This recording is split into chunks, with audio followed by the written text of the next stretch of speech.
மனதை வருடும் மயிலிறகாய் உங்கள் நேரத்தை இனிமையாக்க சித்ரா ஹரிதாஸ் அவர்களின் ஆடியோ நாவல் சேனலுக்கு உங்களை அன்புடன் வரவேற்கிறோம். அருமையான கதைகளை கேட்க சேனலை லைக் பண்ணுங்க, கமெண்ட் பண்ணுங்க, சப்ஸ்கிரைப் பண்ணுங்க, உங்க ஃப்ரெண்ட்ஸோட ஷேர் பண்ணுங்க. அத்தியாயம் 37.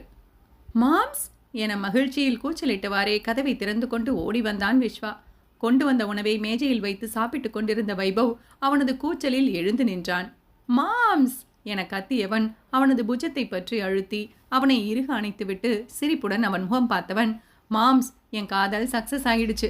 அவன் என்ன காதலிக்கிறேன்னு சொல்லிட்டா மாம்ஸ், என்ன காதலிக்கிறேன்னு சொல்லிட்டா மாம்ஸ், யாஹூ என கத்தியபடி ஒரு ஆட்டத்தை போட்டான். கடையில் இருவர் மட்டுமே இருந்ததால் இந்த ஆட்டம். வைபவிற்கும் அவனது மகிழ்ச்சி தொற்றிக்கொள்ள புன்னகையுடனேயே அவனது ஆட்டத்தை கண்டபடி நின்றான். எவ்வளவு சந்தோஷமா இருக்கேன் தெரியுமா மாம்ஸ், ஏதோ பெருசா சாதிச்சது போல இருக்கு மாம்ஸ். பார்த்துட்டு மட்டுமே இருந்திருந்தா எனக்கு அவ கிடைச்சிருக்கவே மாட்டா மாம்ஸ். நீங்க தான் அவ மேல இருக்கிறது காதல்னு எனக்கு உணர்த்துனீங்க. நீங்க கொடுத்த தைரியம் தான் மாம்ஸ் என் காதல் கிடைக்க என்ன முயற்சி எடுக்க வச்சது. நீங்க கிரேட் மாம்ஸ். உங்களுக்கு எப்படி நன்றி சொல்றதுன்னே தெரியல. நன்றி வெறும் வாயாட சொல்ல மாட்டேன் மாம்ஸ். என் நன்றி எனக்கு பிறக்கிற என் முதல் குழந்தைக்கு உங்க பேரை வச்சு நன்றியை காட்டுவேன் மாம்ஸ் என்று அவன் கைகளை பிடித்து கொண்டு சொன்னவனை முறைத்தான் வைபவ். எல்லா பிள்ளைக்கும் உங்க பேர் வைக்க முடியாதுல்ல மாம்ஸ், அதான் ஒரு பிள்ளைக்கு மட்டும் வைக்கிறேன்னு சொன்னேன். கோச்சுக்காதீங்க மாம்ஸ் என கேலி செய்தவனை முதுகில் தட்டு தட்டியவன், உன் பிள்ளைக்கு என் பேரை வச்சு என் மேல உள்ள கோபத்தையெல்லாம் என் பேரை சொல்லி அவனை திட்ட போற, அதானடா உன் நன்றி எனவும், என்ன மாம்ஸ் நீயே, உன் மேல எனக்கு என்ன கோபம் சொல்லு. அப்பப்போ கோபம் வரும். அப்படியே வந்தாலும் அதை கஸ்டமர் கேட்கிற காஃபில ஸ்நாக்ஸ்ல கொஞ்சம் காஃபி பொடியை கூட போடுறது, உப்பு காரத்தை கூட போடுறதுன்னு போட்டு அவங்கள அடுத்து கஃபே பக்கமே வர விடாம பண்ணி உங்களை பழி வாங்கிடுவேன். மனசுலாம் வச்சுக்காம கோபத்தையெல்லாம் இப்படி தீர்த்துப்பேன் மாம்ஸ் என்று உண்மையை போட்டு உடைத்தவன் உண்மையை சொல்லிவிட்டதை எண்ணி நாக்கை கடித்தான். அட சண்டாளா, நீ இப்படி ஒரு துரோகியா? உனக்குள்ள இப்படி ஒரு மிருகம் ஒழிஞ்சிருக்கிறது தெரியாம உன்னை நம்பி இன்னொரு பிரான்ச் வேற திறக்கணும்னு பிளான் எல்லாம் போட்டேனடா.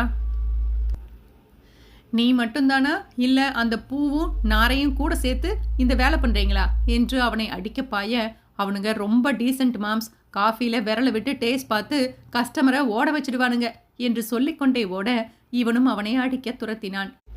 இருவரும் சிறுவர்களைப் போல ஓடி பிடித்து விளையாடினார்கள். இருவருக்கும் மூச்சு வாங்க ஒன்றன் பின் ஒன்றாக அமர்ந்து சிரித்து கொண்டே நெஞ்சை பிடித்து மூச்சு வாங்கினர். மாம்ஸ், சத்தியமா நாங்க 3 பேரும் அப்படி பண்ற ஆள் இல்ல. சும்மா உங்களை கடுப்படிக்க அப்படி சொன்னேன். உங்க மேல இருக்கிற மரியாதைக்கு கோபம் எல்லாம் வரவே வராது. நீங்க எங்களுக்கு ஒரு அடைக்கலம் கொடுத்த கூரை. நீங்க எங்களுக்கு பெரிய இன்ஸ்பிரேஷன் மாம்ஸ். உங்களை பார்த்து தான் வாழ்ந்துட்டு இருக்கோம். இன்னொரு பிரான்ச் தொடங்கினாலும் உங்களுக்கு கீழே தான் வேலை செய்வோம் என்று உணர்ச்சி வசமாக அவன் பேச இடைவெட்டிய வைபவ், நீ சிங்கிளா இருக்கிற வரைக்கும் ஓகே, அதுக்கப்புறம் இப்படி இருக்க முடியாது விஸ்வா. உன்னை நம்பி ஒரு பொண்ணு உன் கூட வாழ வரா. அவளுக்கும் சில எதிர்பார்ப்புகள் இருக்கும் விஸ்வா. நீ இப்படியே என்கிட்ட வேலை பார்க்கறது சரியா படாதுடா என்றான். அதுக்கு என்ன பண்ண சொல்றீங்க மாம்ஸ்? வேலையை விட்டுட்டு போய் வேற கடையை ஓபன் பண்ண சொல்றீங்களா மாம்ஸ் என கொஞ்சம் காட்டமாக கேட்டான் விஸ்வா. அதுல என்ன தப்பு இருக்கு விஸ்வா? நீ தொழிலாளியா இருக்க உனக்கு விருப்பம் இருக்கலாம். உன்னை நம்பி வரப்போற பொண்ணுக்கும் அதே ஆசை இருக்குன்னு சொல்ல முடியாது விஸ்வா. வாழ்க்கையில அடுத்த கட்டத்துக்கு நீ முன்னேற வேண்டாமா? அதான் நான் சொல்றதை கேளு என்றான் வைபவ் அவனுக்கு எப்படியாவது புரிய வைக்கும் நோக்கத்தில். என்ன சொல்ல போறீங்க மாம்ஸ் நீங்க என்று பதைப்பதைப்புடன் கேட்டான் விஸ்வா. அவனோ தயங்கி, இந்த கடையை உன் பேர்ல மாத்திடலாம் விஸ்வா. உன்னால எவ்வளவு பணம் கொடுக்க முடியுமோ அவ்வளவு கொடு. நீயும் முதலாளியா இருப்ப என்றான் பொறுமையாக. அப்போ நீங்க என சந்தேகமாக கேட்டான். நான் ஊரை விட்டு போகலான்னு இருக்கேன் விஸ்வா என்று உணர்ச்சி இல்லாத குரலில் சொன்னவன் அவன் தலையில் பெரும் இடியை இறக்கினான். மாம்ஸ் வார்த்தைகள் வெளிவராதபடி தொண்டை அடைத்து போனது அவன் கொடுத்த அதிர்ச்சியில். ஆமா விஸ்வா, இந்த கஃபே இனி நீயே எடுத்து நடத்து. உனக்கு வித்துடுற, நீ வாங்கிக்கோ. நானும் பூஜாவும் வேற ஊருக்கு போகலான்னு இருக்கோம். அங்க ஏதாவது கடையை போட்டு வாழலான்னு முடிவு பண்ணிருக்கேன். ப்ளீஸ் என்னை தடுக்காத. எனக்காக பூஜாவுக்காக இந்த முடிவெடுத்திருக்கேன். அதுல எந்த மாற்றமும் இல்ல விஸ்வா என்று தன்னை தடுக்காதே என்பதை போல சொன்னவனை இயலாமையுடன் பார்த்தான் விஸ்வா. ஏன் மாம்ஸ், நான் உங்களை உறவா தானே பாக்குறேன், உரிமையா தானே கூப்பிடுறேன். ஆனா நீங்க என்ன அப்படி பார்க்கல இல்ல. தனக்கு கீழே வேலை பார்க்கறவன் தானே, இவன்கிட்ட எல்லாம் நம்ம விஷயத்த பகிரணும்னு நினைச்சிட்டீங்களா என வலியுடன் சொல்ல, டேய் விஸ்வா என அவன் தோளை தொடவும் அவன் கோபத்தில் தட்டிவிட்டான். டேய் விஸ்வா, புரிஞ்சுக்கோடா. நீங்க என்கிட்ட வேலை பார்க்குற ஸ்டாஃப்ஸ்ன்னு என்னைக்காவது உங்களை நடத்தியிருக்கேனா? இந்த ஊர்ல இருக்கிற எனக்கு மூச்சு முட்டுது விஸ்வா. நான் போயே ஆகணும், போய் தான் ஆகணும். ப்ளீஸ்டா என்றவனை வினோதமாக பார்த்தான். போன மாசம் வரைக்கும் இன்னொரு பிரான்ச் ஆரம்பிக்கிறத பத்தி பேசிட்டு இருந்தீங்க. இப்போ மூச்சு முட்டுற அளவுக்கு அப்படி என்ன மாம்ஸ் நடந்துடுச்சு? என்கிட்ட கூட மறைக்கிற அளவுக்கு நான் அந்நியமா போயிட்டேன்ல. இருக்கட்டும் மாம்ஸ், இப்போ என்ன, இந்த கடையை வாங்கணும் அதானே? ரேகா கிட்ட பேசிட்டு உங்ககிட்ட சொல்றேன் மாம்ஸ் என்று எழுந்து கொண்டு உள்ளே சென்றவனை வலியுடன் இருமுறை அழைத்தான் வைபவ். அவனோ அழுது கொண்டே உள்ளே சென்று விட்டான். அவனது சந்தோஷத்தை பறித்த குற்ற உணர்வில் தவித்தான் வைபவ். அதே நேரம் பள்ளி முடியும் தருவாயில் மாணவர்கள் பேசி சிரித்து கொண்டிருக்க இவளோ வேலையை விட்டு செல்ல போவதால் அந்த மாணவர்களை பார்த்து கொண்டிருந்தாள். வேகமாக அருவி அவள் அருகே வந்து நின்று மிஸ் என்றாள். அவளும் என்ன அருவி என்றாள். மிஸ், பூஜா வேற ஊருக்கு போக போறாளாம். இந்த ஸ்கூலை விட்டு இந்த ஊரை விட்டே போறேன்னு சொல்லிட்டு இருக்கா மிஸ் என்று பூஜா உளறி விட்டதை இவள் வந்து சொல்ல அதிர்ந்த சரண்யாவோ பூஜா என்று அழைத்தாள். அவளும் தயக்கத்துடன் வந்தாள். சரியாக மணியும் அடிக்க மாணவர்களை அனுப்பி வைத்துவிட்டு பூஜாவிடம் வந்து அவளுடன் தனியாக அமர்ந்து விசாரிக்க தொடங்கினாள். அருவி ஏதோ சொல்றா, உண்மையா பூஜா? நீயும் உன் அப்பாவும் இந்த ஊரை விட்டு போக போறீங்களா என குரல் தழுதழுக்க கேட்டாள். வெகு நாட்களுக்கு பிறகு சரண்யா அவளிடம் தனியாக வழக்கமாக பேசுவதைப் போல பேச அது அவளுக்கு பிடித்திருந்ததுதான். இதுபோல தினமும் அவர்கள் பேச மாட்டார்களா என்று எதிர்பார்த்த குழந்தை நிதர்சனத்தை அறிந்து வைத்திருந்தாலும் அதை எதிர்பாராமல் கிடைத்த இந்த வேளையில் அவளோடு பேச நினைத்தது. அப்பா கிட்ட வேற ஸ்கூல்ல சேர்க்க சொன்னேன், அப்பா தான் வேற ஊருக்கே போயிடுவோன்னு சொல்லிட்டாரு என்று விளக்கி சொல்ல, நீ ஏன் ஸ்கூலை மாற்ற சொன்ன? உனக்கு இந்த ஸ்கூல் பிடிக்கலையா? இப்போ பிடிக்கல என்றாள். ஏன்? முன்னெல்லாம் நீங்க என்கிட்ட நல்லா பேசுனீங்க, வீட்டுக்கு கூட்டிட்டு போய் படிக்க வச்சீங்க, நான் ரொம்ப ஹாப்பியா இருந்தேன். ஆனா அந்த பாட்டி வந்து போனதுக்கு அப்புறம் நடந்த பிரச்சனையால நீங்க என்கிட்ட பேசுறதே இல்லை. அப்பாவும் உங்க கூட பேச வேணான்னு சொல்லிட்டாரு. எனக்கு உங்க கூட பேசாம இருக்க முடியல. எல்லாரும் உங்ககிட்ட பேசும்போது எனக்கும் பேசணும்னு ஆசையா இருக்கு. ஆனா அப்பாவுக்கு பிடிக்காது, நீங்களும் பேச மாட்டீங்க. அதான் இந்த ஸ்கூலை விட்டு போயிடலான்னு நினைச்சு அப்பா கிட்ட சொன்னேன். அப்பா வேற ஊருக்கே போயிடலான்னு சொல்லிட்டாரு என்றாள் கண்கள் கலங்க. அவளாலும் அதை தாங்க முடியாமல் அவளை வாரி அணைத்து கொண்டு அழுது விட்டாள். சாரி பூஜா, வெரி சாரிமா என தனக்குத்தானே போட்டிருந்த தடையை மீறி அவளை அணைத்து கொண்டாள். உன்னை எனக்கு ரொம்ப பிடிக்கும் பூஜா, உன் கூட என்னால பேசாம இருக்க முடியல. ஆனா என அவள் சொல்ல தயங்க, உங்களுக்கும் அப்பாவுக்கும் என்ன பிரச்சனை சரண்? அன்னைக்கு ஏன் சண்டை போட்டீங்க? என் அத்தை உன்னை அடிச்சாங்கல்ல, அந்த கோபத்துல பேசினாரு. உங்க அப்பாவுக்கும் எனக்கும் எந்த பிரச்சனையும் இல்லை, நீ எதையும் நினைக்காத என்றவள், எந்த ஊருக்கு போனாலும் நல்லா படிக்கணும், நான் சொன்னது போல படிக்கணும், நான் சொன்னது போல ஜாக்கிரதையா இருந்துக்கணும். அப்பா படிக்க வைக்கலைனாலும் நீ படிக்கணும். இப்போதைக்கு அதுதான் உனக்கு முக்கியம். என் நம்பர் உன்கிட்ட இருக்குல்ல, என்கிட்ட பேசு, எதுனாலும் சொல்லு, நம்ம போன்ல பேசிக்கலாம் என்ன என கேட்கவும் அவளும் தலையை ஆட்டிவிட்டு அவளை தாவி அணைத்து கொண்டவள், I miss you Charan, I will miss you Charan. உங்களை போல அம்மா எனக்கு வேணும்னு தோணுது, ஆனா அப்பா கிட்ட கேட்க பயம் என்றவளை சட்டென விலகி அவள் முகம் பார்க்க தாய்ப்பாசத்திற்கு ஏங்கி தவிக்கும் பூஜாவை கண்டு இவளுக்கு இன்னும் அழுகை கூடியது. உன் அப்பா கிட்ட பேசு, உனக்கு ஒரு அம்மா வேணும்னு கேளு என்றாள். உங்களை போல அம்மா கிடைப்பாங்களா என்றதும் அவளால் பதில் சொல்ல முடியவில்லை. அவளுக்கு ஒரு முத்தம் வைத்தவள், நேரமாச்சு, உங்க அப்பா வந்திருப்பாரு, வா போகலாம். அவளை அழைத்து கொண்டு வெளியே வர வைபவ் பூஜாவை தேடி வந்து கொண்டிருப்பதை கண்டவள் பூஜாவின் கையை விட அவளோ அவளது முகத்தை பார்த்து அவள் பார்வை செல்லும் இடத்தையும் பார்க்க தங்களை நோக்கி வரும் வைபவை பார்த்தாள். அவளது கையை பற்றி நடக்க வேண்டும் என்ற ஆசை பூஜாவுக்குள் எழுந்தாலும் முடியாத பட்சத்தில் உள்ளே வைத்து பூட்டிக் கொண்டாள். இருவரும் வருவதைக் கண்டு புருவம் சுருக்கி பார்த்தான். வேண்டுமென்றே அவன் முன்னே பாய் பூஜா என்று சொல்லிவிட்டு அவள் அகன்று கொள்ள இவளும் பாய் சரண் என்று கையை அசைத்தாள். பூஜா, என்ன இது என கண்டிக்கும் குரலில் சுட்டிக்காட்டி கேட்க, எது என்ன இது என்றாள் அசட்டையாக. அவங்க கூட பேசக்கூடாதுன்னு சொல்லியிருக்கேன்ல என்றான் மிரட்டும் தொனியில். அவங்க கூட டீச்சர் ஸ்டூடெண்ட் தாண்டி பேசக்கூடாதுன்னு தானே சொன்னேன். அவங்க டீச்சரை எனக்கு பாய் சொல்லிட்டு போறாங்க, நானும் ஸ்டூடெண்டா பாய் சொன்னேன். இதுல என்ன இருக்கு என கோபமாக கேட்டுவிட்டு முன்னே செல்ல அவனோ திகைத்து விழித்தான். எப்படி இருக்க தம்பி என வைபவை பார்த்து சரண்யாவின் தாய் நலம் விசாரிக்க அவர் பக்கத்தில் நின்ற நிரஞ்சனோ சந்தேகமாக, இவர் உங்களுக்கு தெரியுமா அத்தை என கேட்டான். ஏன்பா தெரியாது, இந்த தம்பியை எனக்கு சின்ன வயசுல இருந்தே தெரியும்பா என்று போட்டுடைக்க அவனோ அதிர்ந்து சரண்யாவையும் வைபவையும் பார்த்தான். இருவரும் அவனை பார்க்காது சங்கடமாக தலை குனிந்து நின்றனர். அத்தியாயம் 38. கண்கள் கலங்கியபடி விஸ்வா அமர்ந்திருக்க அவனை சுற்றி ரேகா, சரண்யா, காயத்ரி மூவரும் சோகத்தின் வடிவாக அமர்ந்திருந்தனர். மதிய வேளையில் இருந்த அவர்களது மனநிலை இப்போது இல்லை.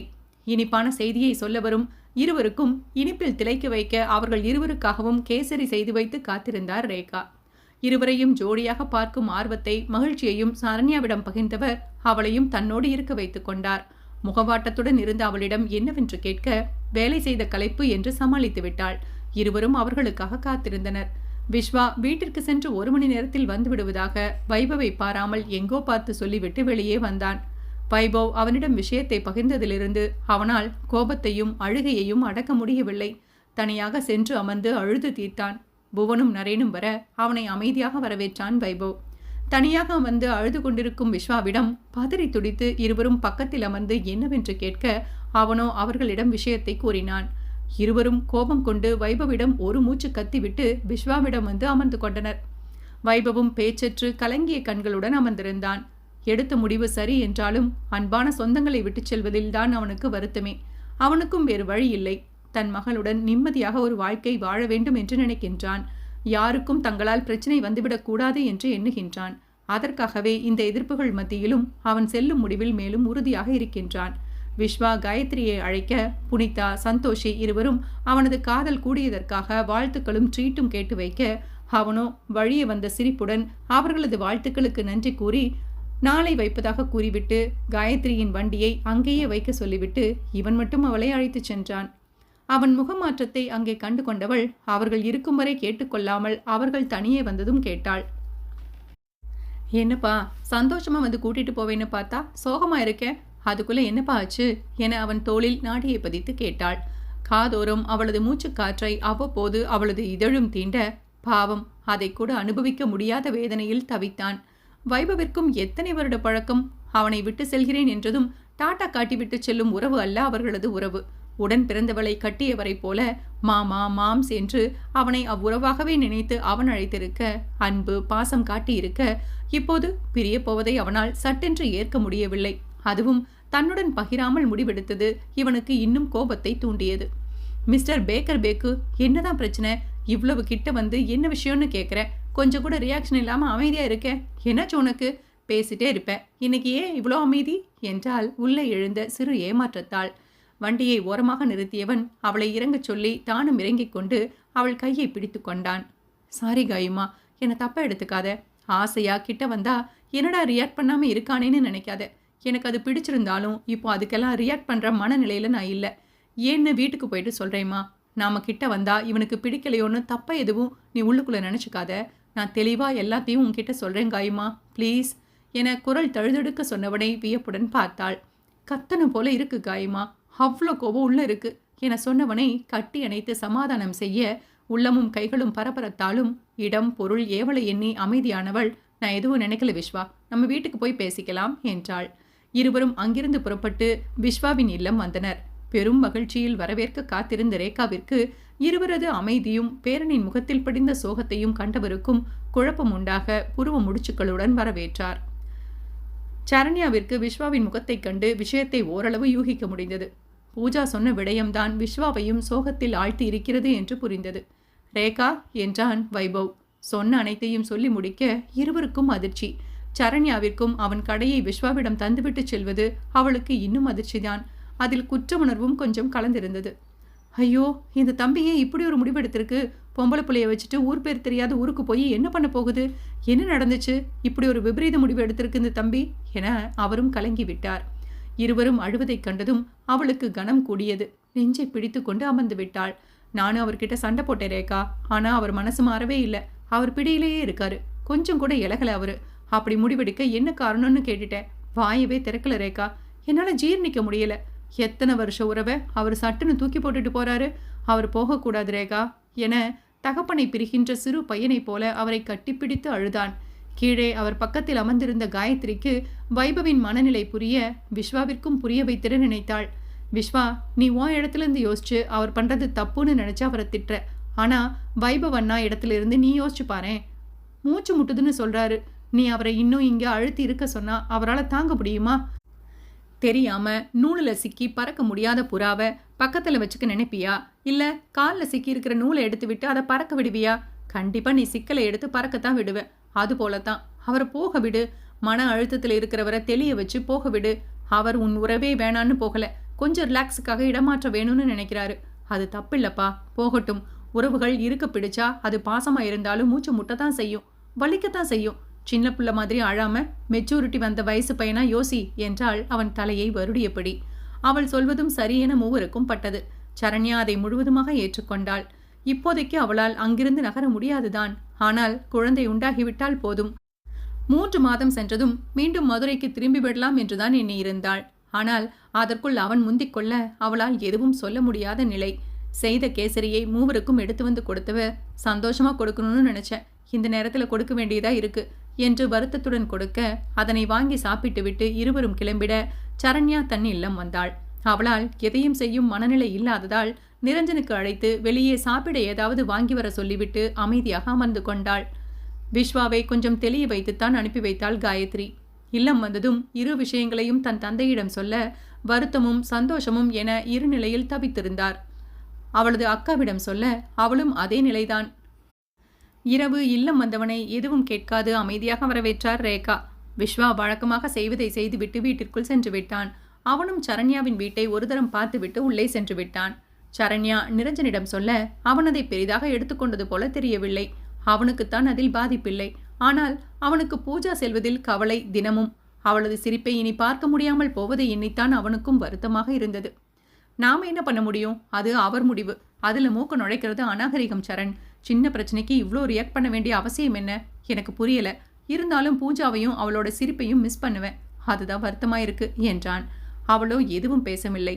வாயை திறந்தால் அழுது விடுவோமோ என்று பயந்து அமைதியாக கணவனின் நெஞ்சில் படர்ந்து அணைத்து கொண்டாள். பீரியட்ஸ் வந்ததும் செக்கப் போகணும். இந்த ஐயுஐ செய்யும் போது உடலையும் மனசையும் நல்லா வச்சுக்கணும் சரண். அதுதான் நம்ம முயற்சிக்கு நல்ல ரிசல்ட் கொடுக்க போறதே. ப்ளீஸ் அடுத்தவங்க விஷயத்தை போட்டு குழப்பிக்காம கொஞ்சம் நம்ம நிலைமை என்னன்னு நினைச்சு அதுபடி நடந்துக்கோ என்று அழுத்தமாக கொஞ்சம் கண்டிப்புடன் சொன்னான். அவளும் சரி என தலையை ஆட்டினாள். ஐயுஐ செஞ்சதும் 15 நாளைக்கு எந்த வேலையும் பார்க்கக்கூடாது.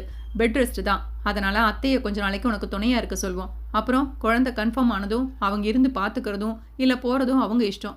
ஆனா அவங்க சொன்ன நாள் வரைக்கும் அவங்க கூட இருந்து பார்த்துக்கிட்டோம். என்ன சொல்ற என்றதும் அதற்கும் அவள் தலையை ஆட்டினாள்.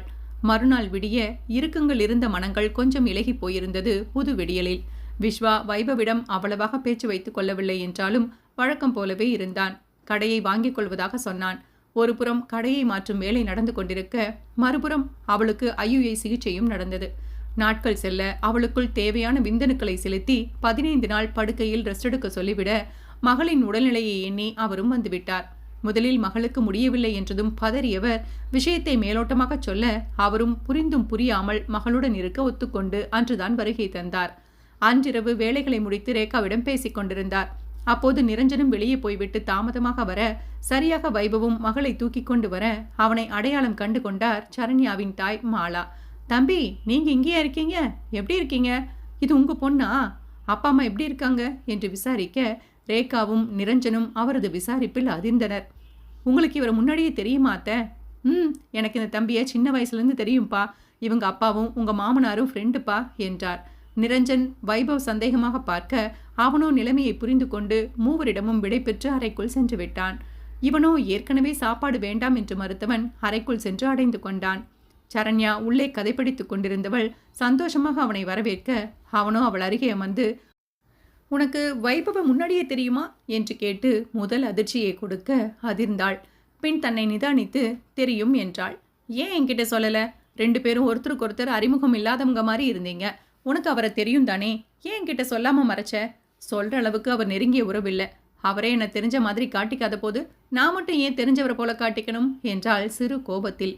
உங்களுக்குள்ள என்ன பிரச்சனை? ஏன் அவர் உன்னை தெரிஞ்சிருந்தும் தெரியாதது போல காட்டிக்கணும்?